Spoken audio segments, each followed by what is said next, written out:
Welcome to alpine academy. आज हम अपनी इस वीडियो में जो एक्सेल का फार्मूला सीखेंगे वो है uses of sort and filter, कि किस तरीके से हम एक्सेल में सॉर्ट एंड फिल्टर का जो मेन्यू है उसको यूज़ करते हैं, किस तरीके से हम प्रैक्टिकली यूज़ करते हैं और इसको यूज़ करने में से आसानी क्या क्या होती है और ये किस तरीके से हमें अपने डेटा को समराइज़ करने में हेल्प करता है। जिन स्टूडेंट्स ने अभी तक हमारा चैनल सब्सक्राइब नहीं किया वो हमारे चैनल को सब्सक्राइब करें ताकि उनको एक्सेल के बारे में, एक्सेल के हवाले से तमाम वीडियोस मिलती रहें और अपनी वो एक्सेल के नॉलेज में, एक्सेल के फार्मूलाज में अपनी नॉलेज को इंक्रीज़ करने में उनको मदद मिले। हमारी वीडियो आखिर तक देखिएगा, वो इस वजह से क्योंकि हम बहुत प्रैक्टिकली फार्मूलाज को अप्लाई करते हैं और किस कहाँ कहाँ कैसे कैसे अप्लाई करना चाहिए, जो कि आपकी एक प्रोफेशनल लाइफ में आपको हेल्प करे। तो उस तरीके से हम सीखते हैं ताकि देखने वाले को मज़ीद अंडरस्टैंडिंग हो सके। तो आइए हम अपनी प्रैक्टिकल शीट्स की तरफ बढ़ते हैं।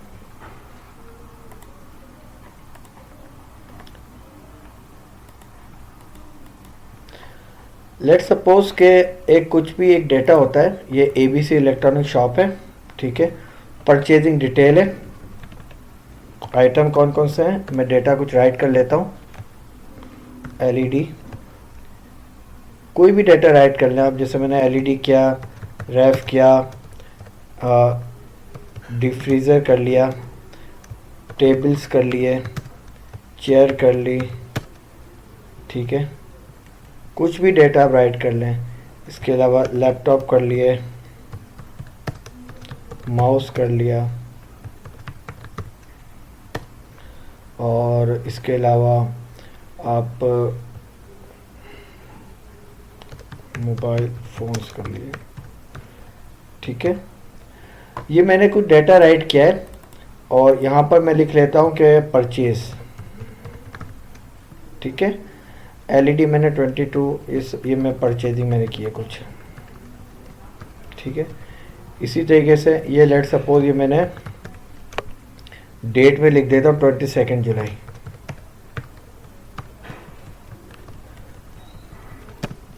इसी तरह 21 जुलाई में मैंने कुछ और परचेजिंग की थी,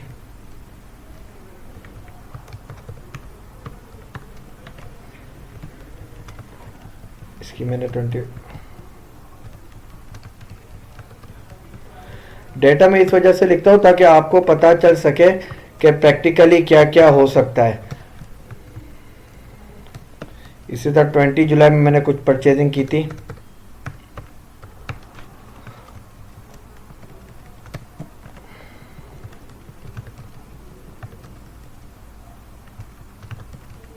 आप भी अपने पास से कोई भी डेटा इस राइट कर सकते हैं, जैसे मैं राइट कर रहा हूँ। ज़्यादा से ज़्यादा डेटा इस वजह से लिख रहा हूँ ताकि आपकी अंडरस्टैंडिंग में ज़्यादा से ज़्यादा इजाफा हो, वरना मैं थोड़ा सा भी डेटा लिख सकता था, लेकिन जितना ज़्यादा डेटा होगा उतनी ज़्यादा आपको समझने में आसानी होगी कि मैं करना क्या चाह रहा हूँ, किस तरीके से मैं आपको सिखाना चाह रहा हूँ।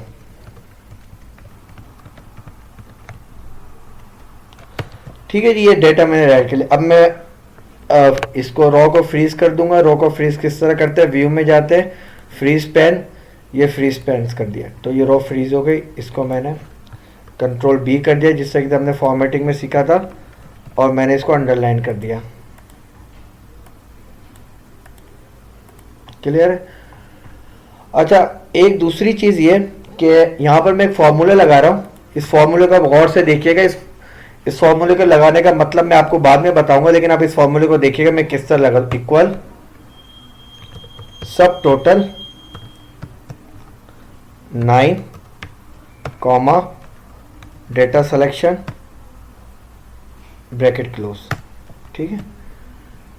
ये मैंने एक फॉर्मूले लगाया, बेसिकली मैंने इन सब का सम लगाया, तो सम का फॉर्मूला तो हम ये वाला भी यूज कर सकते हैं, सम ओपन ब्रैकेट ओपन और ब्रैकेट क्लोज।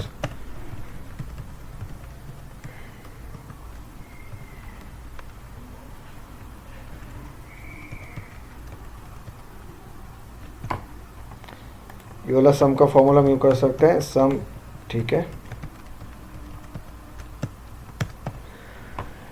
लेकिन यहाँ पर मैंने ये सम की जगह मैंने लिखा है सब टोटल। अब ये सब टोटल क्यों लिखा है, इसकी एक वजह है, ये मैं आपको बताता हूँ बाद में।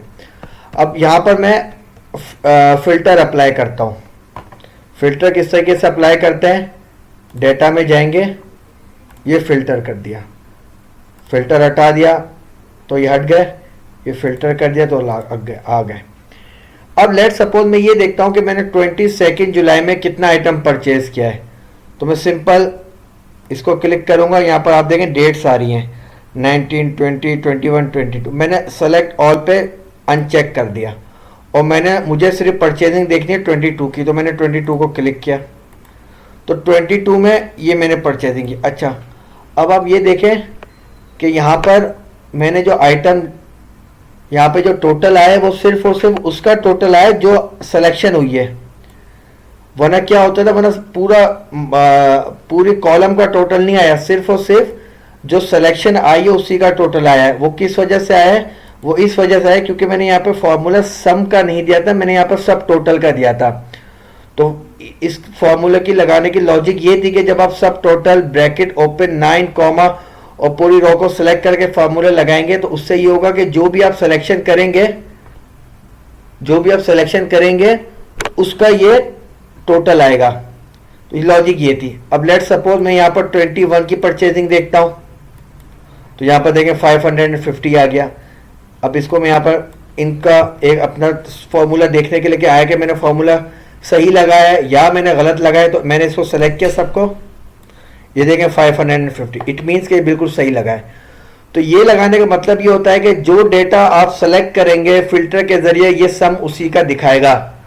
तो ये एक बड़ी अच्छी ये लॉजिक होती है कि अगर आप ये लगाकर किसी को डेटा रिव्यू करवाते हैं तो ये एक आपकी स्किल्स बहुत एक अच्छा समझा जाता है कि यार इस बंदे को इतना आता है कि यार इसने ये सारी चीज़ें की हैं। क्योंकि देखने वाला बिल्कुल ये होता है कि अगर मैंने 19 तारीख को मैंने कितना क्या क्या परचेज किया, ये परचेज किया है, तो पता चल गया कि जी 19। अब वो कह सकता है कि मैंने टोटल आइटम कितना परचेज किया, तो आप कह सकते हैं कि जी टोटल आइटम 6292 यूनिट आपने परचेज किए। तो इस फॉर्मूले को लगाने का ये मकसद था, क्लियर है।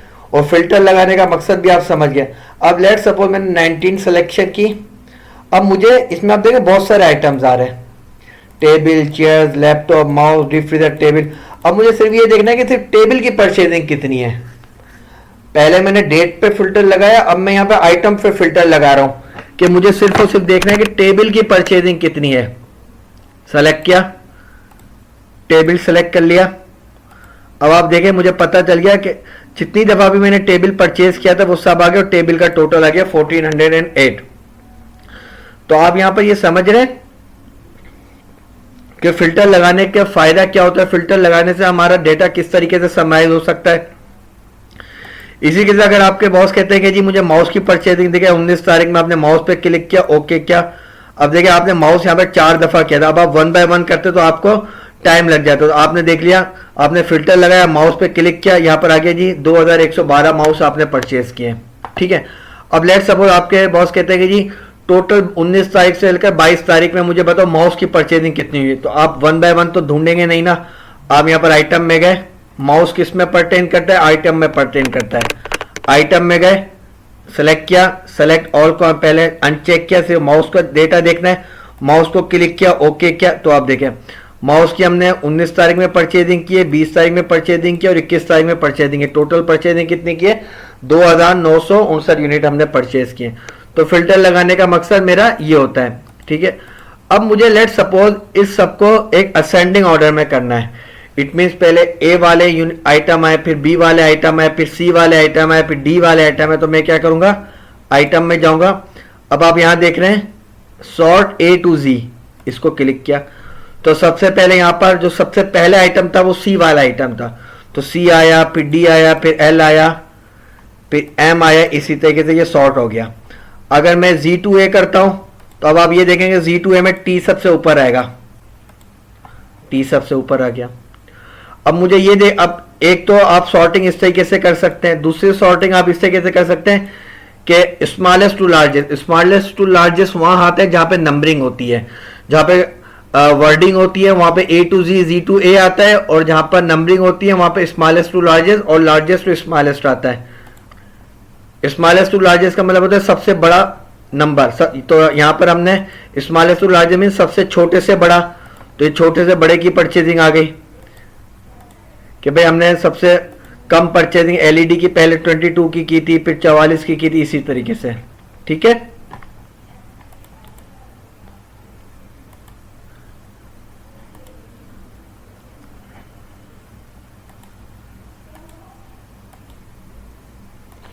ठीक है। जहां पर भी नंबरिंग होगी तो वहां पर आप ये देखेंगे स्मॉलेस्ट टू लार्जेस्ट और लार्जेस्ट टू स्मॉलेस्ट आएगा। लेट्स सपोज मैंने स्मॉलेस्ट टू लार्जेस्ट पे क्लिक किया तो यहाँ पर आ गया। सबसे जो कम यूनिट्स की परचेजिंग होगी वो आ गई, फिर 44 आ गए, फिर 55, फिर 66, 77, 88, 99, 110, 131, तो ये ठीक है, ये आ गया। अगर मैं लार्जेस्ट टू स्मॉलेस्ट करता हूँ, ये लार्जेस्ट टू स्मॉलेस्ट आ जाएगा। तो जिस तरीके से भी आप डेटा को सॉर्ट करना चाहें, ठीक है, तो ये इसको सॉर्टिंग कहते हैं। और यहाँ पर हम फिल्टरिंग कहते हैं, ये फिल्टरिंग कहते हैं, इसको ये फिल्टर लगाना कहते हैं। ठीक है, क्लियर है यहाँ तक? तो अब एक चीज और आती है इसमें, एडवांस। ये एडवांस क्या भला है? एडवांस क्या चीज है? लेट सपोज ये हजारों की लिस्ट है और हजारों की लिस्ट में कुछ वर्ड ऐसे हैं जो डुप्लीकेट आ रहे हैं। जैसे यहाँ पे एलईडी एक दफा आया, ठीक है, मोबाइल फोन एलईडी इसमें एक ही दफा है, मोबाइल फोन एक दफा आया, मोबाइल फोन भी एक ही दफा है। रेफ्रिजरेटर देखें यहाँ पर एक दफा आया, डीप फ्रीजर यहाँ पर भी है, यहाँ पर भी है, यहाँ पर भी, यहाँ पर भी है, टेबल यहाँ पर भी है, यहाँ पर भी है, यहाँ पर भी है। अब हमें मुझे यहाँ पर ये देखना है कि यार इसमें जो है वो यूनिक जो है वो आइटम्स कितने हैं। ठीक है ना, मतलब अगर टेबल 10 दफा आ रहा है तो टेबल जो है अगर 10 दफा आ रहा है तो वो टेबल को एक दफा कितनी दफा आ रहा है। बात क्लियर हो रही है? एडवांस का दोबारा मैं बताता चलूँ, एडवांस का ऑप्शन ये होता है कि अगर कोई आइटम 10 दफा आ रहा होता है, अगर किसी रो में 10 दफा होता है तो एडवांस उसको एक दफा दिखाता है। तो यहां पर अगर मुझे कोई कहे कि जी ये आपके टोटल आइटम है, काउंटिंग तो 34 की है लेकिन आइटम कितने हैं, आइटम तो ये टोटल 34 नहीं है ना, वो इस वजह से नहीं है क्योंकि टेबल यहाँ पे 10 दफा आ रहा है, चेयर इसमें कुछ काफी दफा चेयर्स की परचेजिंग है, एलईडी की कुछ काफी दफा परचेजिंग है, तो टोटल काउंटिंग 34 है। लेकिन आइटम इसमें हमें पता कैसे पड़ेगा कि आइटम कितने हैं, तो उसके लिए हम एडवांस का ऑप्शन यूज करते हैं। एक दफा मैं दोबारा रिपीट करता हूं कि लेट सपोज यहां पर ये आइटम्स की लंबी सी लिस्ट है। अब इसमें चेयर 10 दफा आ रहा है, टेबल 10 दफा आ रहा है, माउस 3 दफा आ रहा है। अब यहां पर ये देखें टोटल जो है, टोटल मैंने 34 काउंट है, ठीक है ना, कि भाई चेयर मैंने 10 दफा परचेजिंग की है, एलईडी मैंने 2 दफा परचेज की है, फिर मैंने माउस 22 तारीख में परचेज किया और 21 तारीख में परचेज किया। लेकिन अगर मुझे कोई ये पूछता है कि जी आइटम टोटल कितने आइटम्स हैं, कि कितने आइटम्स की आपने परचेजिंग की है, अब मैं ये तो नहीं कहूंगा ना कि 34 आइटम्स की परचेजिंग की है। 34 आइटम्स का मतलब है हर आइटम यूनिक मींस टेबल उसमें एक आइटम हो गया। इसी तरह मेरे पास 34 टोटल यूनिक आइटम होने चाहिए, लेकिन यहाँ पर तो काउंट 34। अब यूनिक आइटम कितने हैं, अब वो यूनिक आइटम में निकालने के लिए मैं क्या करूंगा, अब मैं मुझे ये किस तरीके से मालूम पड़ेगा कि यहां पर आइटम्स कितने हैं। एडवांस का क्लिक किया, मुझे आइटम्स की यूनिकनेस मालूम करनी है। ये कॉलम मैंने पूरा सेलेक्ट कर लिया, यूनिक रिकॉर्ड ऑनली किया, ओके कर दिया। ठीक है, तो मुझे यहां पे पता चला कि यहां पर टोटल 8 आइटम्स हैं। टोटल मैंने कितने आइटम की परचेजिंग है, 8 आइटम की परचेजिंग की है, लेकिन 8 आइटम की मैंने बार बार परचेजिंग की है। जब मैंने बार बार परचेजिंग की थी तो वो टोटल 34 टाइम्स हो गए थे, लेकिन टोटल आइटम्स कितने थे, वो 8 आइटम्स थे। समझे मेरी बात आप? किस तरीके से हम करेंगे इसको, अगर हमें ओपन करना हो तो क्लियर कर दिया। एडवांस में आए, लिस्ट रेंज में गए, सी को जिसकी यूनिकनेस हमें मालूम थी वो यूनिक सेलेक्ट किया, यूनिक रिकॉर्ड कर दिया और ओके कर दिया। तो आपको ये पता चला कि ये जी टोटल 8 आइटम्स है, कि 8 आइटम्स की मैंने परचेजिंग की है। अब वो 34 कैसे आ रहे थे, वो इस वजह से क्योंकि 8 आइटम्स को मैंने बार बार परचेज किया है, कि मोबाइल फोन्स को मैंने 2 दफा परचेज किया, रैफ को 4 दफा परचेज किया, टेबल को 10 दफा परचेज किया, माउस को 6 दफा परचेज किया। तो ये यूनिक आइटम निकालने के लिए हम एडवांस का ऑप्शन यूज करते हैं। क्लियर कर दें इसको, ठीक है। लेट सपोज यहां पर कुछ कंट्रीज हैं, अब मैं कुछ एक लिखता हूं, Spain, UK, USA, Pakistan, UAE, Saudi Arabia, Japan, Malaysia, Indonesia और India, South Africa, Korea, Germany, USA लिख लिया मैंने। लेट्स, और इन आइटम, ये आइटम बार बार आ रहे हैं एक लाइन में।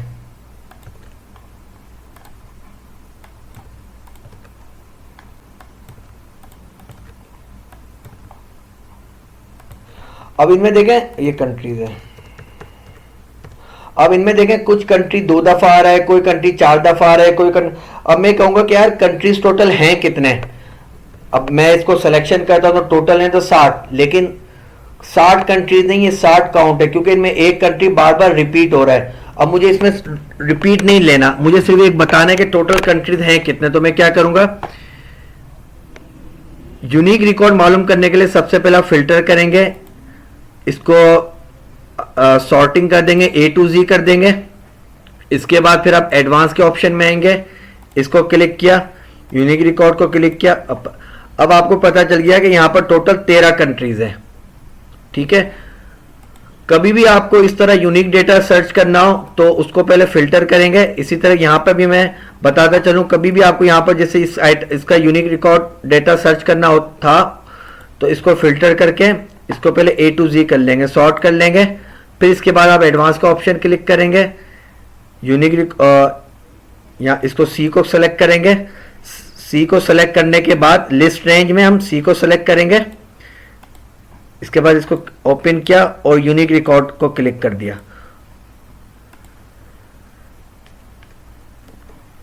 कुछ मिस्टेक हो गई, दोबारा देख लेते हैं हम। A to Z, advance, data select किया, ओपन किया, यूनिक रिकॉर्ड कर लिया, ये आ गए। ठीक है, तो कभी भी आपको करना हो यूनिक डेटा तो सबसे पहले उसकी उस कॉलम की सॉर्टिंग कर लेंगे, जिस तरीके से मैंने यहां पर सॉर्टिंग की। पहले मैंने सॉर्टिंग कर ली, A to Z, एडवांस में गया, लिस्ट रेंज में गया, कॉलम सेलेक्ट किया, दोबारा यहां पर क्लिक किया, यूनिक रिकॉर्ड ओनली करना है, ओके किया। अब मुझे पता, अब देखें सारी जो डुप्लीकेशन थी वो हट गई, टोटल कंट्रीज कितने आ गए, 13 आ गए।